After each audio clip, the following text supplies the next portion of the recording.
6 बातें सुख के लिए करने वाले मनुष्य में विपत्तियां पैदा करती रहती हैं। पहला, जो भजन से विमुख है और स्वार्थ परायणता में रत है।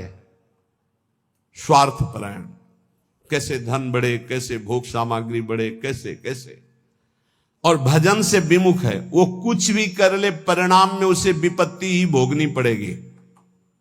वैसे हमें लगता है ये लिख लेना चाहिए, बिना भजन के कुछ भी कर लो परिणाम में आपको विपत्ति भोगनी पड़ेगी।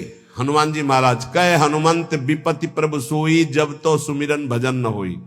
चाहे कुछ भी हो, नौकरी कर रहे हो, किसानी कर रहे हो, गृहस्थी, कुछ भी हो, नाम जप जरूर करो, तुम्हें विपत्तियों से बचा लेगा नाम जप। दूसरा, जो शरीर में शैतान वास करते हैं, उन शैतानों को जो अपने अधिकार में नहीं लिया उसको विपत्ति प्राप्त होती। शैतान काम, क्रोध, लोभ, मोह, मद, मत्सर, ये दुराचार कराने वाले शैतानों को जो अपने अधिकार में नहीं ले लेता, उनके अधिकार में समर्पित हो जाता है, उसको विपत्ति पे विपत्ति भोगनी पड़ती है। पहला, जो नाम जप ना करके केवल स्वार्थ के कार्यों में रत रहता है, कुछ भी कर ले विपत्ति भोगनी पड़ेगी।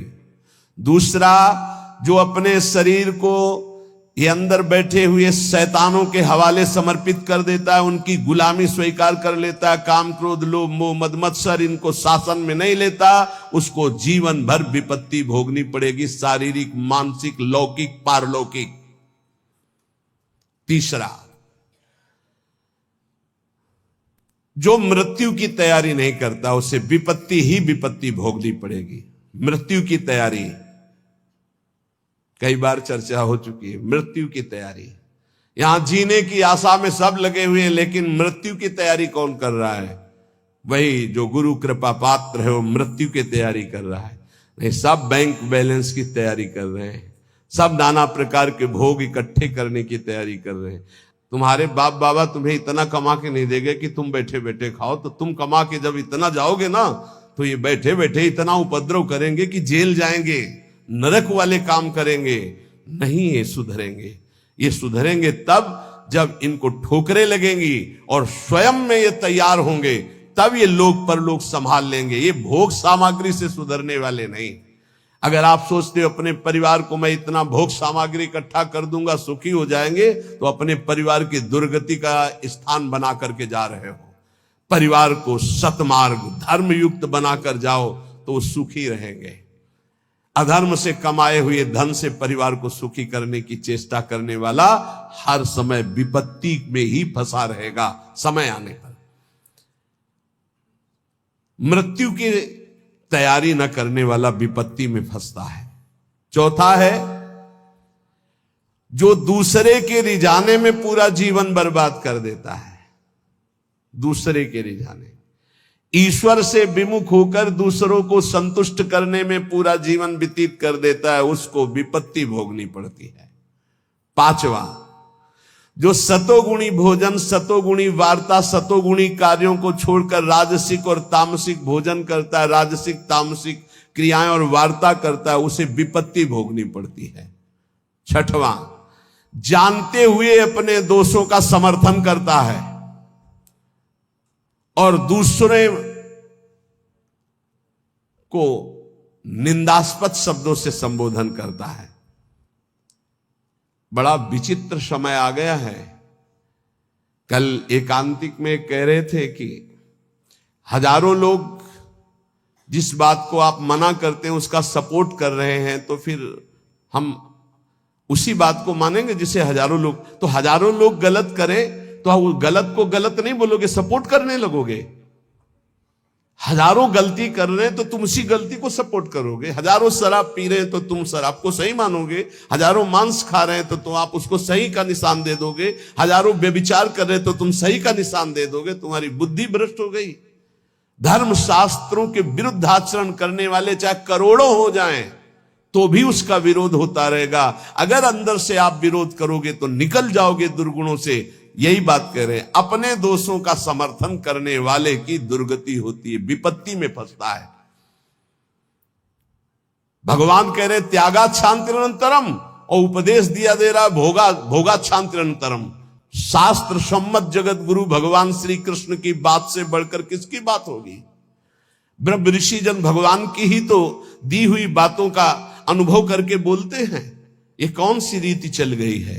मनमानी आचरणों को साधना कहा जाता है, अपने दोषों का समर्थन करके उसे कहा जाता है वो पुराने जमाने की बातें थी, अब ये बातें माननी पड़ेगी। नहीं, ये 6 बातें जिनमें हैं उनको विपत्ति भोगनी पड़ेगी। करते सुख के लिए परिणाम दुख मिलता है। जो आनंद की प्राप्ति करना चाहते हैं वो जगत में नहीं है, वो प्रभु में है। इसलिए सहनशील बनो, आए हुए अंदर काम वेग को, क्रोध वेग को, लोभ के वेग को सहना सीखो। जो सहन करता है वही साधक है, जो सहन कर जाता है वही महात्मा है। जो अपने दोषों का शोधक है, शोध कर दोषों का त्याग करता है, वही जगत का उद्धार करने वाला महात्मा बनता है। याद रखना, जो प्रभु के उपदेश से बिलक चलता है वो कभी महात्मा नहीं हो सकता, वो इंद्रियों का गुलाम हो सकता है। प्रभु की आज्ञा के विपरीत चलने वाला कभी महात्मा नहीं हो सकता है। ये महापुरुषों की वाणी है। हम तुम्हें एक ऐसा मार्ग बताते हैं जिस मार्ग में चलने से बहुत जल्दी आप ईश्वर के समीप पहुंच जाओगे। वो नाम जप करते हुए किसी से और ईश्वर से भी कोई चाह ना रखना, बहुत जल्दी भगवत प्राप्ति हो जाएगी। हम तुम्हें एक ऐसा मार्ग बताते हैं जो चलने पर बहुत जल्दी भगवत साक्षात्कार करा देता है। किसी से भी और ईश्वर से भी कोई चाह ना रखो, बहुत जल्दी भगवत प्राप्ति हो जाएगी। नाम जप करते हुए कोई चाह ना रखो, बहुत जल्दी भगवत प्राप्ति हो जाएगी। और याद रखना, जो नाम जप करता है ईश्वर से कोई चाह नहीं रखता, तो ईश्वर उसकी ऐसे चिंता करता है जैसे छोटे बच्चे की मां चिंता करती है। किस समय उसको बाल भोग देना, किस समय उसको दुग्ध पान कराना, किस समय उसे स्नान कराना, ये मां की चिंता है, ना कि बालक की। जो ना किसी से चाहता है ना ईश्वर से चाहता है, खूब नाम जप करता है, उसे बहुत जल्दी भगवत प्राप्ति हो जाती है। निष्प्रयोजन भार स्वरूप उनका जीवन होता है जो भजनहीन होते हैं, बिल्कुल बेकार मरा जीवन।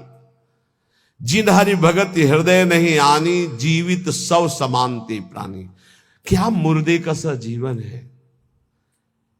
इतना कीमती जीवन, एक एक श्वास भगवान के भजन में लगानी चाहिए। व्यर्थ के जीवन में, व्यर्थ के खान पान, कई ऐसी बातें जिनकी याद आकर हृदय में आम हंसता है, ऐसे जीवन को नष्ट किया जा रहा है। भ्रमण में सब दृश्य देखे हैं। गंगा का किनारा पावन तपस्वियों के लिए भी है और राक्षसों के लिए भी है। जो पावन स्थान तप के लिए है, वही राक्षसों के दंडकारण्य में तपस्वी भी तपस्या करते थे और राक्षस भी रहते थे। दोनों का ये व्यर्थ जीवन, निरर्थक जीवन, जो अपनी वासनाओं की पूर्ति के लिए दूसरे जीवों को तड़पा तड़पा के, फिर काल उनको तड़पा तड़पा के मारता है, सांस लेने का अवसर नहीं देता। इसलिए निष्प्रयोजन भार स्वरूप मानो जीवन मत जियो। कीमती जीवन है। जिनका भोजन पवित्र है, उनके विचार पवित्र हैं, वही एकांत में ईश्वर अर्पण बुद्धि से अपने समय को व्यतीत करते हैं। कार्य करते हुए एकांतिक अर्थात अंदर चिंतन चल रहा है, ईश्वर अर्पण। सात्विक भोजन भूख की अपेक्षा कम खाओगे तो भजन बहुत जोर का होगा। लौकिक प्रतिष्ठा बढ़ने लगे तो भगवान से प्रार्थना करो कि आपका स्मरण न छूटने पावे, लौकिक प्रतिष्ठा में महत्व न होने पावे। जानबूझकर सुख सुविधाओं का त्याग करके जितनी कम वस्तुओं का सेवन कर सको, कम पैसे वाली वस्तुओं का, उतना ही तुम्हारा ईश्वर के प्रति प्रेम बढ़ेगा। ईश्वर इच्छा को जानने वाला ही महात्मा होता है। जोई जोई प्यारो करे सोई मोई भावे, मेरे प्यारे की क्या इच्छा है ये महात्मा जानता है। अन्याय से प्राप्त वस्तुओं को पाने वाले के सारे करण पाप लिप्त हो जाते हैं। अंतःकरण, बुद्धि, मन, चित्त, अहंकार, वो इच्छा ना होने पर भी दूषित अन्न के कारण पाप इच्छा प्रकट होकर उससे पाप कराती है। जो घूस लेता है, अन्याय पूर्वक निर्णय करता है, ऐसों का धन उनके परिवार को नष्ट कर देता है और उनका किया हुआ दान जिसके पास जाता है उसकी अंतःकरण की वृत्ति को नष्ट करके पाप आचरण करवाता है। इसलिए भगवत मार्ग में चलने वाले उपासकों को घूस लेने वालों से जो प्रतिग्रह दान लेना है उनसे बचे। खूब खुली बात है। ये जो अन्याय अधर्म करना पैसे के बल से सीख गए हैं, अपने पद का दुरुपयोग, ऐसे लोगों से जो दान लिया जाता है, ऐसे लोगों से जो अर्थ लिया जाता है, वो केवल पाप विचार बढ़ाता है, पापाचरण बढ़ाता है। इसलिए बहुत सावधान। देखा महाप्रभु चैतन्य देव से जब महाराज प्रताप रुद्र बड़े महाभागवत थे, उनके दर्शन करने की बात सामने रखी गई कि वो दर्शन करने आना चाहते, तो उन्होंने कहा तुमने क्या समझ रखा है, एक मैं वीतराग सन्यासी में राजा के दर्शन के उनके लिए दरबार में जाऊं या उनको यहां बुलाऊं, मुझे क्या आवश्यकता है। नहीं, राज दर्शन भी निषेध। ऐसा जो उपासक चाहता है कि मैं सच्चे भाव से भगवान के मार्ग में चलूं, तो पाप कर्म करने वालों से, उनके द्वारा दी हुई वस्तुओं से बहुत दूर बच करके भूखे रह जाओगे तो ठीक है, उनका अन्न न जाने पावे।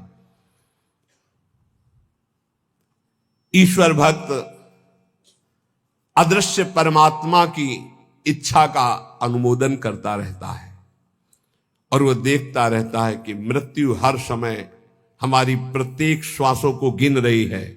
इसलिए वो सर्वांग सुंदर होने पर भी अपने शरीर का राग नहीं रखता और तपश्चर्या के द्वारा, शरीर के द्वारा भगवान को प्राप्त कर लेता है।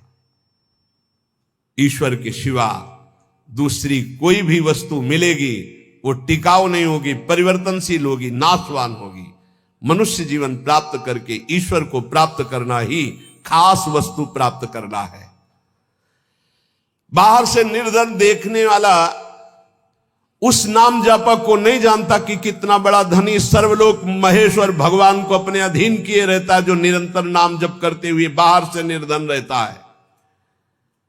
तुम बाहर से निर्धन दिखते हुए अंदर से महान धनी हो यदि नाम जप करते हो, और ये बाहर से जो धनी दिखाते हैं अंदर से खोखले हैं, इनके पास अहंकार गर्व के सिवा कोई सच्चिदानंद बात नहीं है।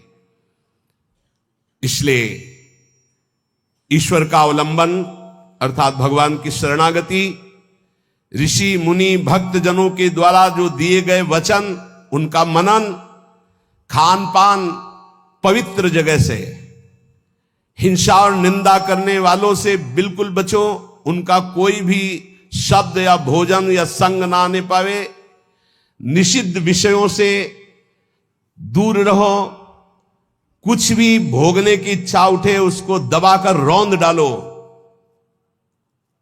ये तब भगवत प्राप्ति की योग्य बनता है। जो महात्मा आचार विचार परायण होकर धर्म में चले हैं उन्हीं के अनुसार चलो।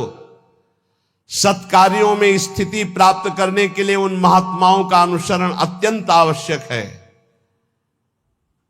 इस जगत में प्रभु के समान कोई सच्चा सहायक नहीं है। मूर्तिमान प्रभु के सहायक स्वरूप ये महापुरुष जन है, इन्हीं का आश्रय ले लो, इन्हीं के पीछे चलो तो सतमार्ग का दर्शन हो जाएगा। सतमार्ग पर चलाने के लिए ही पहली पीढ़ी जो हमारे गुरुजनों की है उसका अनुसरण करना है। महाजनों गतेन सपंथा, संसार केवल फंसाने वाला है, महापुरुष ही केवल मुक्त करने वाले हैं। कल एक भगत कह रहे थे, हमारे पिताजी ने कसम खवाया कि वृंदावन गए तो तुम्हें हमारी कसम है, हमारा मरा मुख देखोगे। कसम का मतलब ये। बोले आपको गाली देते हैं। हम कहा धन्यवाद, कम से कम गाली दे रहे, साफ तो नहीं दिया। दक्ष ने साफ दे दिया नारद जी को, नारद जी को साप दे दिया। कब? जब उनके पुत्रों को बाबा जी बना दिया। भगवान के मार्ग में जब प्रशस्त कर दिया दक्ष के पुत्रों को, तो दक्ष जी ने जल हाथ में लिया। जब नारद जी गए तो ये नहीं पूछा कि क्या हालचाल, कहा मैं साप देता हूं। दोस्तों, तो मैं उम्मीद करता हूँ कि ये जो वीडियो है जिसमें प्रेमानंद महाराज जी के माध्यम से इस विचार को बताया है कि यदि आपके जीवन में ये आदतें बस गई हैं तो जीवन में बर्बादी आने के बहुत संकेत हो जाएंगे। तो उम्मीद करता हूँ कि आपको ये बात समझ आए और आप अपने जीवन में उतार पाएँ और इन आदतों को छोड़कर अपने जीवन को एक सफल मार्ग की तरफ और आध्यात्मिक मार्ग की तरफ ले जा पाएँ। तो दोस्तों, अगर आपको ये वीडियो पसंद आ रही हो तो वीडियो को लाइक करिए, शेयर करिए, कमेंट में अपने विचारों को प्रकट करिए। साथ ही साथ कमेंट में राधे राधे लिखना भी मत भूलिएगा। और आप हमारे चैनल को सब्सक्राइब भी कर सकते हैं यदि आपको इस तरीके के और सत्संग सुन के अपने विचारों को शुद्ध करना हो,